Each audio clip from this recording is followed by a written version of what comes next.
तिळाची करंजी बनवण्यासाठी 2 वाटी मैदा घेतला आहे, तसेच 2 वाटी तीळ घेतले आहे, 1 वाटी शेंगदाणे घेतले आहेत.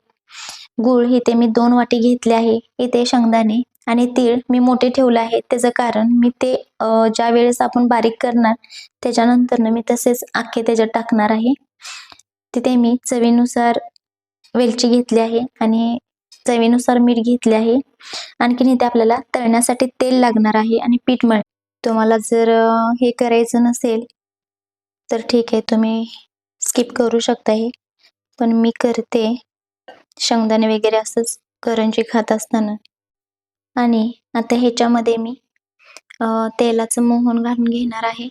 ऑप्शनल आहे, तुम्हाला जर वाटत असेल तर मला 2 ते 3 मिनिटच लागले.